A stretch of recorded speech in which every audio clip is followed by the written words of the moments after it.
tolong ya, ini di-share sebanyak-banyaknya ya, supaya para praktisi nggak tertipu. Jadi ada satu Sri Kandi ya, yang saya keluarkan karena gara-gara dia selalu nebak-nebak. Ini di depan rumahnya Kiai ada orang yang nanam. Ini dia ada ular naga besar Kiai. Ini diikuti macan. Ini begini. Saya nggak suka yang begitu. Akhirnya kita keluarkan dia. Kita keluarkan dia.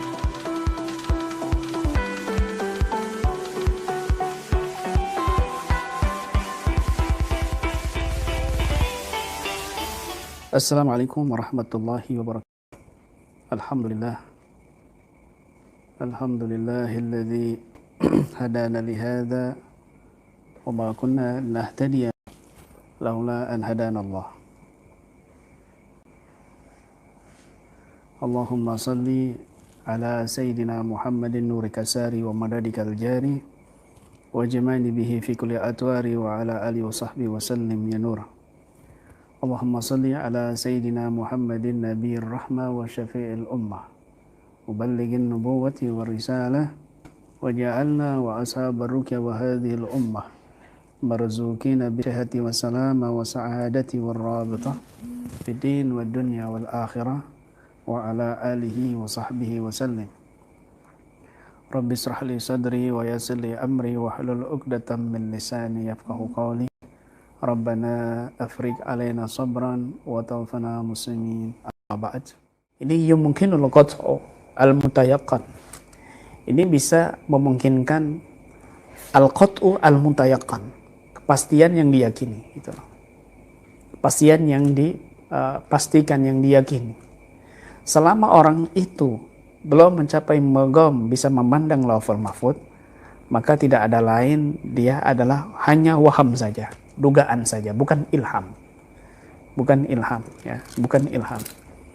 Ya, maka bagi kita nggak usahlah sok-sokan bisa memandang ya, sok-sokan bisa melihat. Ini saya paling tidak suka dengan orang-orang yang seperti itu. Ini di sebelah kirinya kuntilanak, di sebelah kanannya genderuwo. Itu di belakangnya, di punggungnya tuyul, dia lagi gendong tuyul. Ini nggak beres ini. Dan kebanyakan keliru semua. Ini saya lihat dia ini jin keturunan. Ini saya lihat ini adalah jin tumbal, jin khodam. Ini rata-rata salah gitu loh. Salah, dan kita nggak bisa mengambil kepastian dari informasi-informasi seperti ini. Apalagi informasi dari pasien yang dulunya pernah melihat hal-hal gaib, bisa memandang hal-hal yang gaib. Ya, kita tidak bisa pungkiri fenomena indigo, orang-orang yang indigo.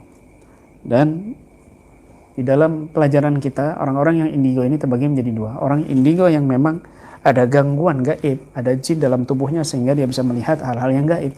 Ada orang indigo karena memang Allah sengaja bukakan. Ya, contohnya orang-orang soleh, para wali Allah Subhanahu wa Ta'ala yang bisa melihat hal-hal yang gaib. Ya. Ini nggak bisa kita pungkiri. Ini waqi'iyah. Ya, ini waqi'iyah secara tajribiyah. Terjadi hal ini. Begitu.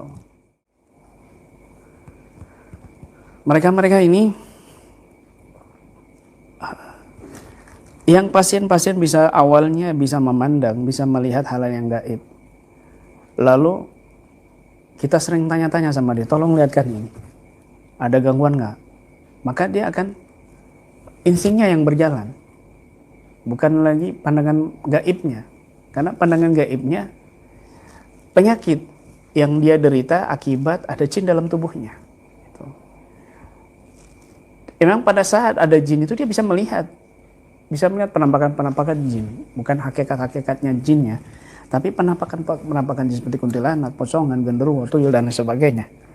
Ini terlihat memang betul.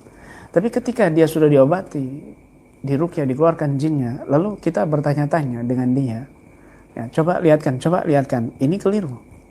Makanya di panduan kami itu, di pelatihan kami itu bukan dengan bertanya kepada pasien, tapi kita berdoa kepada Allah Subhanahu wa Ta'ala dengan membaca ayat-ayat yang munasabah, yang sesuai. Alimul ghaibi wa syahadatu rahman rahim la tudrikul absar wa yudrikul absar latiful khabar. Lalu kita berdoa, ya Allah, tampakkan kepadanya, tunjukkan kepadanya begini. Ini kita doa kepada Allah melalui portal yang sudah kebuka. Bukan kita bertanya kepada orang yang portalnya kebuka. Ini keliru gitu. Tapi kita berdoa kepada Allah melalui portal gaib tadi itu. Dan ini sekedar hipotesis saja, tidak bisa kita pastikan. Dari pandangan dia, ya, dengan teknik ini ada sihir kiriman, ini ada sihir dari tetangganya. Ini nggak bisa dipastikan begitu juga. Ini hanya sekedar hipotesis menggali informasi di dalam memudahkan kita penanganan kepada pasien yang lebih efektif, yang lebih maksimal, begitu. Jadi nggak bisa dipastikan ya, nggak boleh begitu. Maka ini perlu diperhatikan ya. Tolong ya, ini di-share sebanyak-banyaknya ya, supaya para praktisi nggak tertipu. Jadi ada satu Sri Kandi ya, yang saya keluarkan karena gara-gara dia selalu nebak-nebak. Ini di depan rumahnya Kiai ada orang yang nanam. Ini dia ada ular naga besar Kiai. Ini diikuti macan. Ini begini. Saya nggak suka yang begitu. Akhirnya kita keluarkan dia gitu loh. Kita keluarkan dia gitu. Apalagi praktisi-praktisi praktisi yang sok-sokan. Oh, ini sukmanya ada di gunung, ini sukmanya ada di laut pantai selatan dan lain sebagainya. Ini jangan. Nggak bisa seperti itu gitu loh. Ini hanyalah dugaan-dugaan, bukan kepastian-kepastian. Gitu loh. Ya, penanganan seperti itu jangan kamu pastikan. Tetap kamu kantongi sebagai hipotesis ya di dalam menggali kasus. Tapi nggak bisa kita pastikan. Makanya coba perhatikan penanganan saya. Ada saya mengiyakan ucapan-ucapan jin atau pasien-pasien yang melihat hal-hal yang gaib. Nggak ada. Kiai didekati Nabi Khidir, di samping Kiai Nabi Khidir. Kiai didekati macan putih. Kiai adalah keturunan Prabu Siliwangi. Kiai adalah keturunan Sunan Kalijaga. Nggak ada seperti itu. Nggak ada. Saya meyakini hal itu. Saya biarkan itu angin lewat. Itu angin lewat. Ya. Angin lewat. Malah ada orang yang bermimpi dipaksa mengikuti pelatihan lainnya. Lalu di malamnya dia bermimpi saya bermuka cahaya, yang satunya bermuka sebelah separuhnya itu monyet. Jawaban saya apa? Wallahu a'lam. Terus bagus, itu kamu harus ikut pelatihan KBR, kamu jangan mengikuti pelatihan ini. Enggak, begitu loh. Enggak ada sebegitu. La tuzakkin nafsak. Jangan kamu sucikan diri kamu. Karena kamu yang lebih paham apa yang kamu lakukan. Ya, kamu yang lebih tahu dengan Allah Subhanahu wa taala. Di hadapan Allah Subhanahu wa taala. Jangan sekali-kali memastikan itu. Nggak boleh seperti itu, tidak boleh seperti itu. Sekali lagi, jangan menebak-nebak, jangan mempercayai. Alhamdulillah, saya rasa cukup sampai di sini dulu. Mudah-mudahan bermanfaat dan insya Allah bisa menjadi ilmu yang bermanfaat untuk diri Al-Fakir dan juga untuk para pendengar, khususnya para praktisi KBRA di manapun berada dan yang menyaksikan video ini bisa mengambil manfaat dan faedahnya. Demikian, mohon maaf apabila ada salah kata atau menyinggung hati. Usikum nafsi bitaqallah, wabillahi taufiq wal hidayah wa ridha wal inayah ila liqa wal afa minkum. Assalamualaikum warahmatullahi wabarakatuh.